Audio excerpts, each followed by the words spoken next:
Greetings dear students, कैसे हैं आप लोग। My name is Varun from Purna Murthy global school, department of mathematics.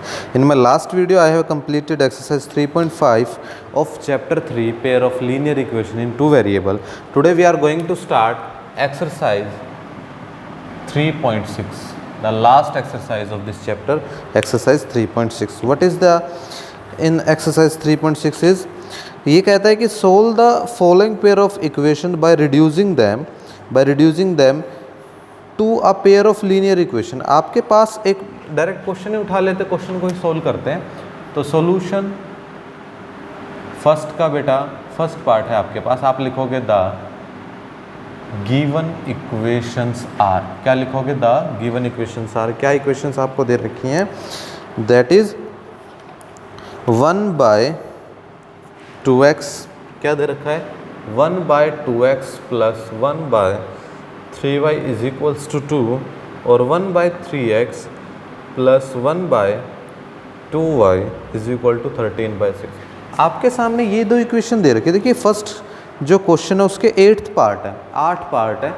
इनमें से सारे के सारे आपको ऐसे ही करने हैं, कुछ भी मुश्किल नहीं है, ठीक है। एक इक्वेशन ये है, एक इक्वेशन ये है। हमें क्या करना है? इनको लीनियर फॉर्म में कन्वर्ट करना। बच्चे किस में करना है? लीनियर फॉर्म में कन्वर्ट करना है। तो मैं क्या करूँगा, इन दोनों इक्वेशंस को मैंने ध्यान से देखा, मैं ये कह सकता हूँ कि मैं वेरिएबल के साथ कुछ ऐसा करूँ कि ये लीनियर फॉर्म में आ जाए। कैसे फॉर्म में आ जाए? ये लीनियर फॉर्म में। तो इसके लिए तो सबसे पहले जो डिनोमिनेटर में वेरिएबल है, ध्यान से सुनो, इसके लिए सबसे पहले जो डिनोमिनेटर में वेरिएबल है ना, वो कोफिशिएंट रहित होना चाहिए, उसके साथ कोफिशिएंट नहीं होने चाहिए। तो इसके लिए मैं इस इक्वेशन को अगर मैं नाम दे दूं 1 का, इसको 2 का, तो मैं लिखता हूं मल्टीप्लाई इक्वेशन 1 बाय इक्वेशन 1 को मैं मल्टीप्लाई करूंगा 2 और 3 के एलसीएम से, दैट इज 6। किससे मल्टीप्लाई कर दिया? 6 से। ये क्या बन गया? 6 ब्रैकेट 1/2x प्लस 1/3y। आपको पता चलेगा ऐसा मैंने क्यों किया। अब सुनिएगा, 2 3 6 that is 3/x, 3 2 6 that is 2/y is equals to 12 से इक्वेशन नंबर 3। इसको आप क्या नाम दे दो? इक्वेशन नंबर 3 का नाम दे दो। इसके बाद इस वाली इक्वेशन को भी इन दोनों के एलसीएम से आप मल्टीप्लाई करोगे। Multiply equation 2 bye 6। इक्वेशन 2 को 6 से मल्टीप्लाई करोगे, 6 1/3x plus 1/2y is equal to 13/6 multiply with 6, that is 3 2 6 2/x, 2 3 6 that is 3/y is equal to 13 से इक्वेशन नंबर 4। तो इक्वेशन 1 और 2 जो है अब मॉडिफाई होकर इक्वेशन नंबर 3 और 4 बन जाती है। अब मैंने क्या देखा कि जो मेरा वेरिएबल है डिनोमिनेटर में, उसके साथ कोई भी कोफिशिएंट नहीं है। क्या नहीं है? कोई भी कोफिशिएंट नहीं है। अब कोफिशिएंट नहीं है, अब मैं क्या करूँगा कि इन दोनों में से 1/x, देखिए जो 3/x है, जो 3/x है, इसको 3 का नाम ना देते हुए मैं ऐसा लिख सकता हूँ कि 3 multiply 1/x plus 2 multiply 1/y is equals to 12। इसको मैंने 3 का नाम दे दिया। और इसको मैं क्या लिख सकता हूँ? 2 multiply 1/x, 3 multiply 1/y is equal to 13। और इसको मैं अब किसका नाम दे दूँ बच्चे?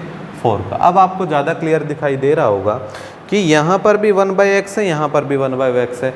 जो फ्रैक्शनल में वेरिएबल है, मैं उनको कोई और वेरिएबल मान लेता हूँ। मैंने लिखा let 1/x is equals to a और 1/y is equals to b। ऐसा करने के बाद जो इक्वेशन नंबर 3 है, फ्रॉम इक्वेशन 3, इक्वेशन जो 3 है वो क्या बन गया? 3a plus 2b is equals to 12, that is equation number 5। And from equation 4, equation 4 क्या हो जाएगा? 2a plus 3b is equals to 13, that is equation number 6। Clear है? मेन कंसेप्ट यही है आपका सीखने का। इसके बाद इक्वेशंस आ जाती है, आप इनको किसी भी मेथड से सोल्व कर सकते हो। देखो दोबारा समझा रहा हूँ, आपके पास ये दो इक्वेशन है बेटा। इन दोनों इक्वेशन में क्या है कि ये आपको फ्रैक्शनल फॉर्म में दे रखी है। किस फॉर्म में है? फ्रैक्शनल फॉर्म में। आप ज़्यादा से ज़्यादा इनको लीनियर फॉर्म में कन्वर्ट करोगे। किस फॉर्म में कन्वर्ट करोगे? लीनियर फॉर्म में। वो कैसे करोगे? सबसे पहले जो आपका डिनोमिनेटर वाला वेरिएबल है, इसके साथ कोफिशिएंट नहीं होना चाहिए। क्या नहीं होना चाहिए? कोफिशिएंट नहीं होना चाहिए। इसके लिए कोफिशिएंट के दोनों कोफिशिएंट के एलसीएम से मल्टीप्लाई किया। मल्टीप्लाई करने के बाद कुछ ऐसा बन गया। ये ऐसा बन गया और ये ऐसा बन गया। अब इन दोनों के बाद मैंने देखा कि 3/x 3 × 1/x है, 2/y 2 × 1/y और 12 है। तो इसका मतलब क्या है कि मैंने जो फ्रैक्शनल वेरिएबल था, फ्रैक्शनल वेरिएबल को मैंने कोई दूसरा वेरिएबल मान लिया, ठीक है। 1/x को a और 1/y को क्या मान लिया, b। ऐसा करने के बाद मेरे पास इक्वेशन बनती है, इक्वेशन नंबर 5। और अब इनको सेम करते हैं। अगर एलिमिनेशन मेथड से मैं इसको करूं तो मैं इनके जो कॉन्स्टेंट कोफिशिएंट है इनको इक्वल रखूंगा। इसके लिए इसको 2 से मल्टीप्लाई और इसको 3 से मल्टीप्लाई। आप लिखोगे multiply equation 5/2 and equation 6/3 and subtract. क्या कर दो उसके बाद, सब्ट्रैक्ट कर दो। 5 को 2 से मल्टीप्लाई करोगे, 2 3 ज़ा 6a, 2 2 ज़ा 4b इज इक्वल टू 224। और इसको 3 से करोगे, 3 2 ज़ा 6a, 3 3 ज़ा 9b इज इक्वल टू 339। अब सब्ट्रैक्ट करोगे, minus minus minus cancel out, -5b is equal to -15, that is b is equals to 3। b कितना आ गया, 3 आ गया। b को 3 कहीं भी आप पुट कर दीजिए in equation number 5। 3a + 2 3 is equals to 12, 3a is equal to 12 - 6 that is 6, 3a is equal to 6। a कितना आ गया प्यारे बच्चों, 2 आ गया। कितना आ गया, 2। देखो स्पीड लग रही हो तो वीडियो को आप स्लो करके देख सकते हो, ठीक है। You have an option. तो मेरे प्यारे बच्चों a कितना आ गया 2 और b कितना आ गया 3। लेकिन आप 1/x को a माना था, 1/y को b माना था, तो आप लिखोगे आगे वी नो 1/x जो आपने a माना था वो कितना आया 2, तो x कितना आ गया बच्चे 1/2। और 1/y को जो आपने b माना था वो आया कितना 3, तो y कितना आ गया 1/3। तो आपके x वेरिएबल की वैल्यू कितनी आ गई है 1/2 और y वेरिएबल की वैल्यू कितनी आ गई प्यारे बच्चों 1/3। ये कंसेप्ट है बस क्वेश्चन का, क्लियर, ये कंसेप्ट है। अब क्या है कि मैं आपको इक्वेशंस पे यहाँ ला के छोड़ दूंगा, आप उसको आके खुद ब खुद कर सकते हो, ठीक है। क्वेश्चन नंबर 1 के जितने भी पार्ट्स हैं, पार्ट्स नंबर 8 तक सब में यही काम है। सेकंड में 1/√x को आप कोई वेरिएबल मान लो, 1/√y को मान लो। अगले में आप इसको लीनियर फॉर्म में कन्वर्ट करोगे, ठीक है। या ऐसा भी आप कर सकते हो, सिर्फ 1/x को एक वेरिएबल मान लो a, क्वेश्चन हो जाएगा, ठीक है। सिर्फ 1/x को आप वेरिएबल मान लो a, क्वेश्चन हो जाएगा। आगे 1/x - 1 को और 1/y - 2 को आप अलग अलग वेरिएबल मान सकते हो। आगे इनको अलग अलग करो, x y से अलग अलग करो, मल्टीप्लाई करो बोथ साइड, क्वेश्चन हो जाएगा। आगे भी x y से डिवाइड करो बोथ साइड, क्वेश्चन हो जाएगा। Similarly 1/x + y, 1/x - y और 1/3x + y और 3x - y, इनको आप अलग अलग वेरिएबल मान के जब काम करोगे तो क्वेश्चन आसानी से हो जाएंगे। मेरे प्यारे बच्चों, हर एक क्वेश्चन नहीं करवा रहा हूँ, मैंने आपको कंसेप्ट सिखा दिया है कैसे काम करना है। आप इन क्वेश्चंस को आगे ऐसे कर सकते हो, क्लियर। ये कंसेप्ट है इसका, ठीक है। एक ही क्वेश्चन कराऊंगा, हर जो पार्ट है ना उसका एक ही क्वेश्चन कराऊंगा, बाकी आपको खुद ब खुद ही करने हैं। अब ये आ गई आपकी प्रॉब्लम सम्स। अब इन तीनों में मैं क्या करूँगा, आपको इक्वेशन बना के छोड़ दूंगा, आप उनको आगे कर सकते हो, ठीक है। देखिए चलिए कोशिश करते हैं, क्योंकि we have a lot of syllabus to cover और कोई भी एक्सरसाइज हम ऐसे ही नहीं छोड़ सकते, ठीक है। चलिए देखिए आगे कहता है Ritu can row downstream 20 kilometre in 2 hour. अच्छा समझिएगा, एक यहाँ पर बोट वाला क्वेश्चन है, बोट वाला क्वेश्चन है। इसका मतलब क्या है कि थोड़ा बोट का कंसेप्ट सीखना पड़ेगा। एक बोट एंड स्ट्रीम का कॉन्सेप्ट मैं आपको सिखा रहा हूँ, उस चीज़ में समझिए। देखो बोट का क्वेश्चन चाहे किसी भी क्लास में आ जाए, आप उसको कर सकते हो। समझिए, एक नाव है आपके पास, एक नाव जैसी मैं बनाने की कोशिश करता हूँ, ये पानी में तैर रही है प्यारे बच्चों। किसमें तैर रही है, पानी में। ये जो नाव है इसकी खुद की एक स्पीड होगी, वो मैंने ले लिया x किलोमीटर पर आवर। ये जो वाटर है इसकी खुद की स्पीड होगी, वो मैंने ले लिया y किलोमीटर पर आवर, ठीक है। कोई भी object, speed of boat, man या कोई भी थिंग, कोई भी चीज़ जो पानी में पड़ी हुई है इन स्टिल वाटर। स्टिल वाटर का मतलब क्या है, पानी खड़ा है, चल नहीं रहा, वो मैंने ले लिया x किलोमीटर पर आवर। क्या ले लिया प्यारे बच्चों, x किलोमीटर पर आवर। फिर मैंने ले लिया स्पीड ऑफ वाटर, आप करंट भी बोल देते हो, धारा, स्पीड ऑफ करंट, ये मैंने ले लिया कितना, y किलोमीटर पर आवर। अब एक बात समझिए, समझ लो पानी नॉर्थ की तरफ बह रहा है, नॉर्थ डायरेक्शन की तरफ बह रहा है। अगर तुम भी नॉर्थ डायरेक्शन की तरफ बहोगे, मतलब तैरोगे उसी डायरेक्शन में जिस डायरेक्शन में पानी जा रहा है, तो तुम्हें लगेगा तुम्हारी स्पीड बहुत ज़्यादा है। क्या लगेगा, तुम्हारी स्पीड बहुत ज़्यादा है। लेकिन अगर अपोजिट डायरेक्शन में तैरोगे तो स्पीड कम लगेगी। ऐसा है क्यों? क्योंकि अगर सेम डायरेक्शन में जाते हो तो पानी की स्पीड और आपकी स्पीड ऐड हो जाती है। क्या हो जाती है? ऐड। और आपको लगता है आप बहुत तेज जा रहे हो। लेकिन जब आप अपोजिट डायरेक्शन में जाते हो तो पानी की जो स्पीड है वो आपकी स्पीड को रोकता है। समझ में आया? तो दोनों का स्पीड का जो डिफरेंस होगा वही तुम्हारी रिजल्टेंट स्पीड होगी। कंसेप्ट समझ में आए? नहीं समझ में आए रिवाइंड करके दोबारा देख लेना। अब समझो, अब मैं कह रहा हूं speed of boat, speed of boat in downwards direction, in downwards. Downwards का मतलब होता है बहाव के साथ, जिस डायरेक्शन में आप जाते हो उसी डायरेक्शन में भी पानी तैर रहा है, बहाव के साथ। स्पीड ऑफ बोट, या आदमी भी हो सकता है, मैन भी हो सकता है, इन डाउनवर्ड्स डायरेक्शन, तो स्पीड क्या हो जाएगी, दोनों में ऐड हो जाएगी, that is x + y kilometre per hour. Concept समझ लो। और स्पीड ऑफ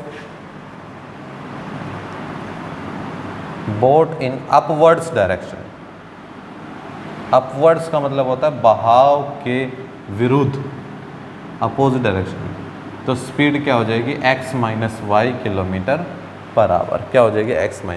ये 4 लाइनें हैं। बोट वाला चाहे कोई भी क्वेश्चन आए आप उसको आसानी से कर सकते हो। ठीक है, बोट वाला चाहे कोई भी क्वेश्चन आए आप उसको आसानी से कर सकते हो, अगर आपको ये 4 लाइनें समझ में आती है तो। ठीक है, मुश्किल नहीं है। मैंने कहा बोट है, पानी है, अलग अलग दोनों की स्पीड होगी। बोट की स्पीड x लिया, पानी की स्पीड y लिया। आदमी की स्पीड या पानी की, सॉरी, बोट की स्पीड मैंने मान लिया x, पानी की कितनी हो गई y। बहाव के साथ ऐड होंगी और बहाव के विरुद्ध क्या होंगी, सब्ट्रैक्ट होंगी।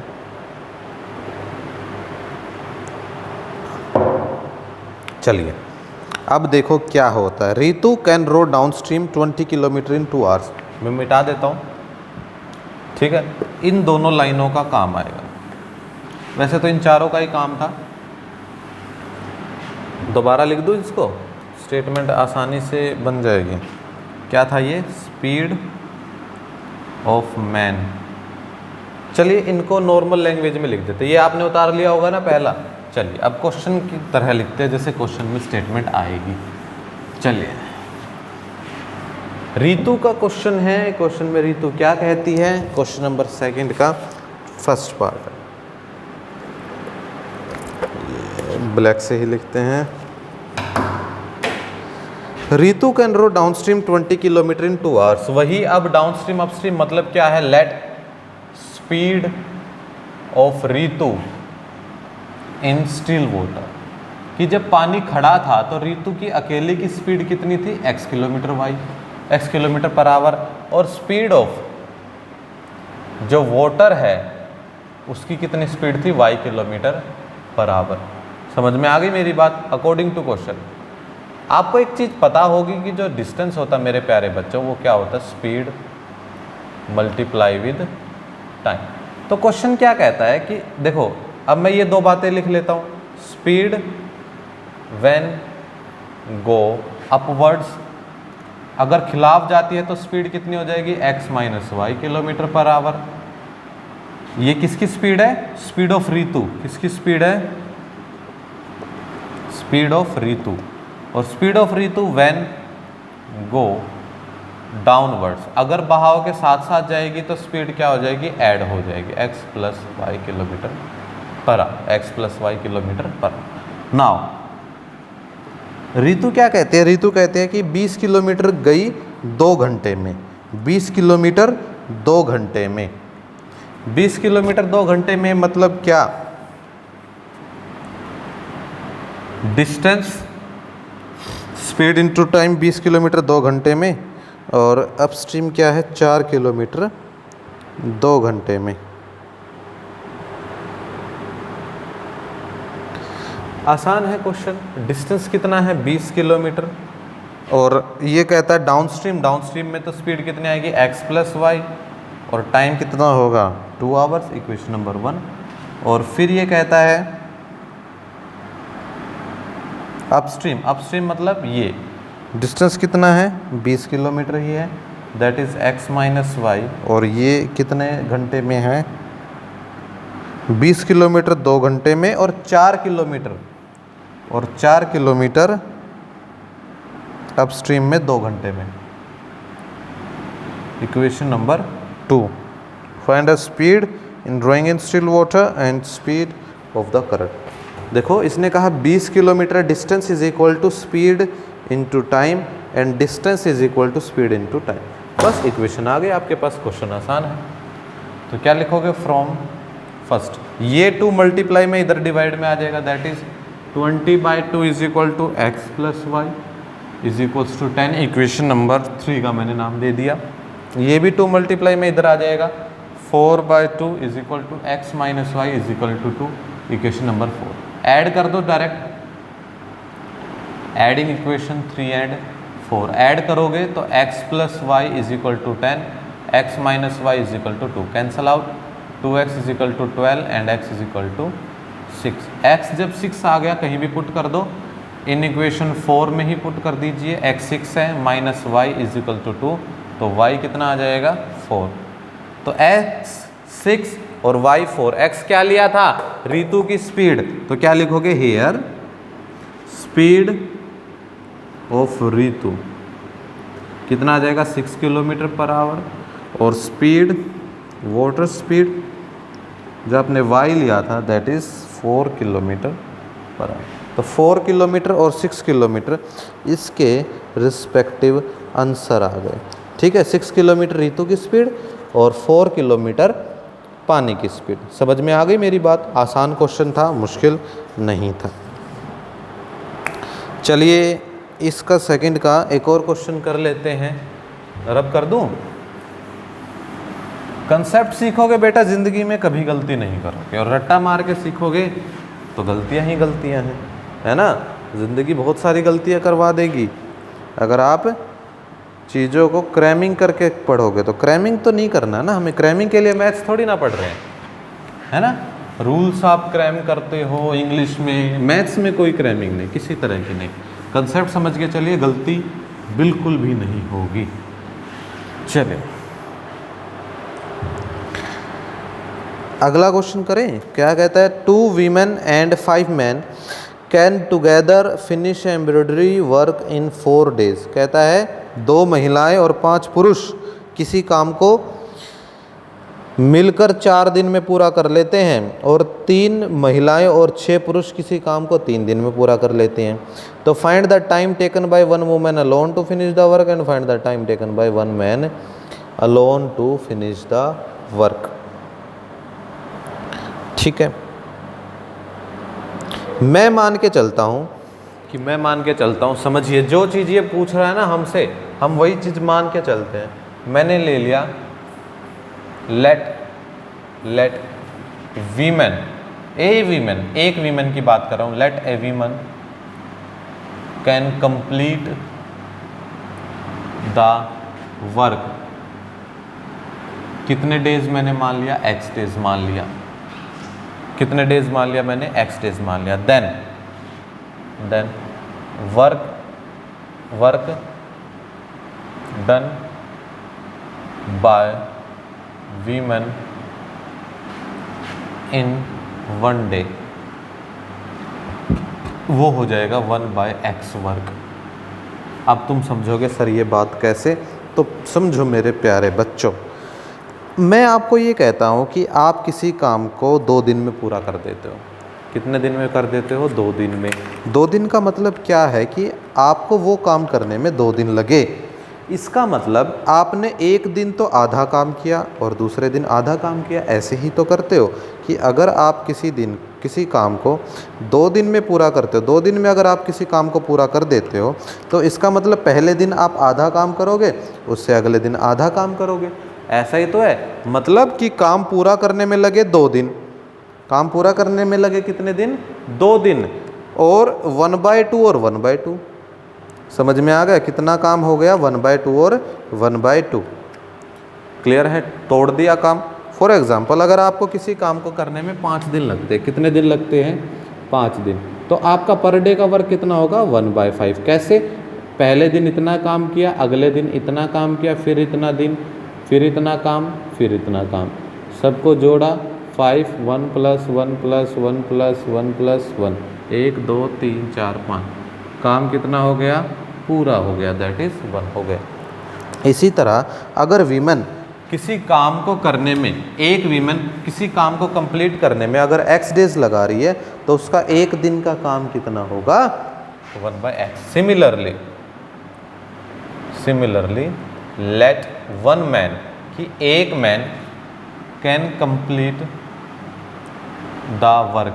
अब मैं मान लेता हूँ कि एक आदमी किसी काम को y डेज में पूरा करता है, तो जो वर्क डन होगा बाय मैन इन 1 डे, एक दिन में कितना काम हो जाएगा, दैट इज 1/y वर्क हो जाएगा। कितना हो जाएगा, 1/y वर्क हो जाएगा। समझ में आ गई मेरी बात, समझ में आ गई। अकॉर्डिंग टू क्वेश्चन, क्वेश्चन क्या कहता है, क्वेश्चन ये कहता है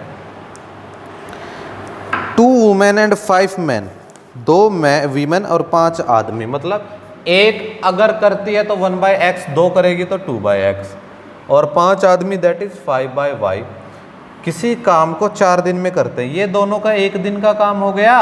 वीमेन ने एक दिन में, 2 वीमेन ने एक दिन में इतना काम किया, 5 मैन ने एक दिन में इतना काम किया, दोनों ने मिलकर कितने दिन काम किया, 4 दिन, और काम पूरा हो गया। और काम क्या हो गया, पूरा हो गया। इस बात को कैसे भी लिख सकता हूँ, 2/x + 5/y = 1/4 से इक्वेशन नंबर 1। अगेन ऑल्सो, यहाँ ही नीचे ही लिख रहा हूँ, ऑल्सो कहता 3 वीमेन और 6 मैन किसी काम को 3 दिन में पूरा करते हैं। कितने दिन में, 3 दिन में। तो इक्वेशन क्या बन गई, 3/x + 6/y = 1/3 से इक्वेशन नंबर 2। क्या लिख दोगे, से इक्वेशन नंबर 2। क्लियर है, आपके पास एक ये इक्वेशन बन गई और आपके पास एक ये इक्वेशन बन गई। इन दोनों को आप x और y के लिए सोल्व करोगे तो काम बन जाएगा। चलिए मैं कंप्लीट कर देता हूँ, सुनिएगा। तो 1/x और 1/y को मैं कोई वेरिएबल मान लेता हूँ, तो आप क्या लिखोगे, पुट 1/x को मैंने a मान लिया, 1/y को मैंने b मान लिया in equation 1 and 2। Equation 1 and 2 में 1/x को मैंने a माना, 1/y को मैंने b माना, तो ये क्या बन गया, 2a + 5b = 1/4, और ये क्या बन गया, 3a + 6b = 1/3। अब ये यहाँ पर फ्रैक्शन में है, इधर मल्टीप्लाई हो जाएगा, दैट इज 4 2 = 8a + 4 5 = 20b = 1 से इक्वेशन नंबर 3। 3 3 = 9a, 3 6 = 18b = 1 से इक्वेशन नंबर 4। ये दोनों इक्वेशन अब हमारे पास आ जाती है। ठीक है प्यारे बच्चों, 8a और ये कुछ ऐसा आ गया। अब मुझे इसको सोल्व करना, मैं एलिमिनेशन मेथड से सोल्व कर रहा हूँ। मैं लिखता हूँ मल्टीप्लाई इक्वेशन 3 को, तो मैं मल्टीप्लाई कर दूँ 9 से, एंड इक्वेशन 4 को मैं मल्टीप्लाई कर दूँ, एंड इक्वेशन 4 यहाँ लिखो बाय 9, और इक्वेशन 4/8, एंड सब्ट्रैक्ट, और क्या कर दोगे फिर बाद में, सब्ट्रैक्ट 3 को 9 से, 9 8 = 72 प्लस 9 × 20 दैट इज 180b = 9, और इसको 8 से, 8 9 = 72a, और 8 से 8 8 = 64, 8 1 = 8, और 6 1 44 = 8।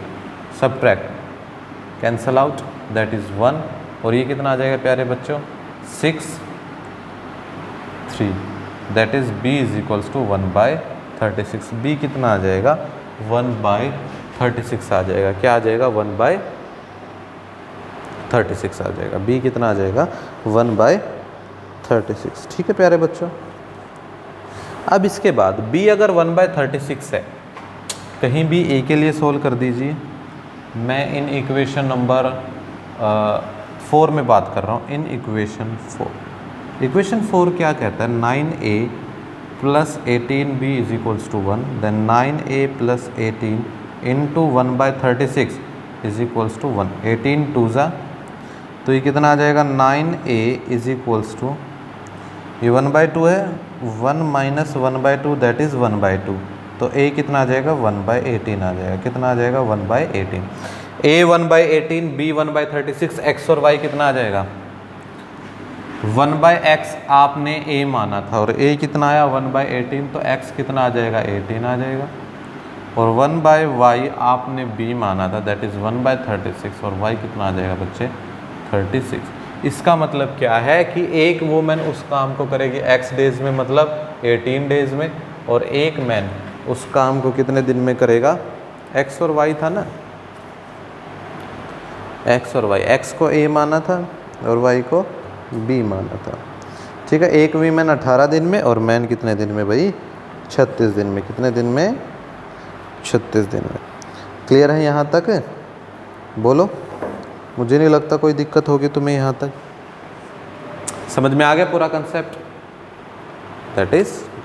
चलिए एक और क्वेश्चन है, उसको भी ख़त्म कर लेते हैं, इस एक्सरसाइज का प्रॉब्लम सम है, फिर तुम्हारा 3rd चैप्टर ही फिनिश हो जाएगा। ध्यान से पढ़ो, अगर कोई बात समझ में ना आए वीडियो को दोबारा देखो, और भाई अगर ध्यान दोगे तो ही समझ में आएगा, अगर सिर्फ करने के लिए कर रहे हो तो मत करो, ठीक है।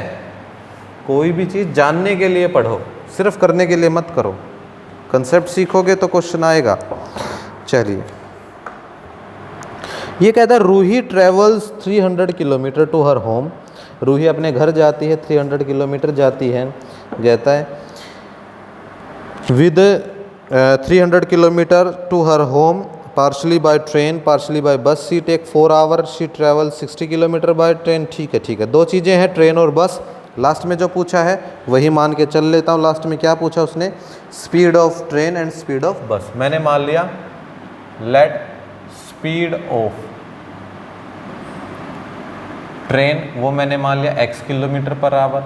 फिर मैंने मान लिया लेट स्पीड ऑफ बस, वो मैंने मान लिया y किलोमीटर पर आवर। दोनों ही चीज़ें मान ली।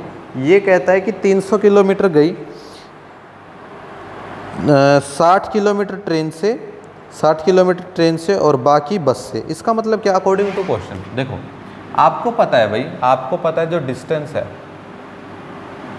क्या होता है, स्पीड इनटू टाइम होता है। तो जो डिस्टेंस है अगर मैं उसको टाइम से डिवाइड कर दूं, किसके इक्वल आ जाएगा, स्पीड के इक्वल आ जाएगा या नहीं आ जाएगा, according to question. 300 kilometre total है, टोटल डिस्टेंस कितना है, टोटल डिस्टेंस कितना है, 300 किलोमीटर। चलो समझते हैं। पहली बात क्या कहता है, 300 किलोमीटर जाना है, 4 घंटे लगते हैं उसको टोटल। इन टोटल कितने घंटे लगते हैं, 4 घंटे लगते हैं। अगर 60 किलोमीटर ट्रेन से जाए और बची हुई बस से जाए। देखो यहाँ पर मैं एक काम करता हूँ, टाइम नीचे ले आता हूँ, स्पीड नीचे ले आता हूँ, टाइम यहाँ रख देता हूँ। देखो कितना आसान हो जाएगा। टोटल टाइम कितना लगता है, 4 घंटे। कितना टाइम लगता है, 4 घंटे। मैंने सीधा ही लिख दिया भाई, इक्वल टू 4। ये कहता है 60 किलोमीटर, कितना, 60 किलोमीटर जाती है ट्रेन से। 60 किलोमीटर डिस्टेंस, ट्रेन की स्पीड कितनी है, x, तो ये टाइम लगेगा अगर ट्रेन से जाएगी तो डिस्टेंस अपॉन में स्पीड प्लस डिस्टेंस कितना बचा, 300 टोटल था, 60 चला गया, 240 बटा, अब ये बचा हुआ किससे जाएगी, बस से इक्वेशन नंबर 1। इसको मैं क्या बोल दूँगा, इक्वेशन नंबर 1। ऑल्सो अगली बात में क्या कहता है, 100 किलोमीटर ट्रेन से, ट्रेन की स्पीड है x, 100/x, और बचा हुआ 300 में से 100 गया, 200 बचा बाय बस। और कितना घंटा लगा, 10 मिनट ज़्यादा, 10 मिनट ज़्यादा। देखो 4 घंटे में 10 मिनट ज़्यादा, तो 4 घंटे में, अब 10 मिनट को घंटों में बदलोगे 10/60 हो जाएगा, है ना, 10/60 हो जाएगा। तो ये कितना आ जाएगा, 1/6, 6 4 ज़ा 24, 25/6 से इक्वेशन नंबर 2। क्लियर है। 4 घंटों में 10 मिनट ज़्यादा, मतलब मिनट मतलब 10/60 आवर्स, तो 10/60 1/6 हो गया। मिक्स फ्रैक्शन था, 6 4 ज़ा और ये कितना आ जाएगा 25/6। आपके पास दो इक्वेशन आ गई, ये आ गया इक्वेशन नंबर 1 और इक्वेशन नंबर। अब इनको जनरली सोल्व करना है, कंप्लीट कर देता हूँ, देखिए ध्यान से। लेट 1/x को मैंने a माना, 1/y को मैंने b माना। ऐसा करते ही 60a आ गया और 240b आ गया और इज इक्वल टू 4 से इक्वेशन नंबर 3। अगली में 100a आ गया, 200b आ गया और इज इक्वल टू 25/6 आ गया, इक्वेशन नंबर 4। पहले तो मैं इस फ्रैक्शन को ख़त्म करता हूँ, मैं 6 से मल्टीप्लाई कर देता हूँ दोनों तरफ, फ्रैक्शन ख़त्म हो जाएगा। 100a plus 200b is equal to 25/6 into में 6 क्या हो जाएगा 600a plus 600a plus 1200b is equal to 25 से इक्वेशन नंबर 5।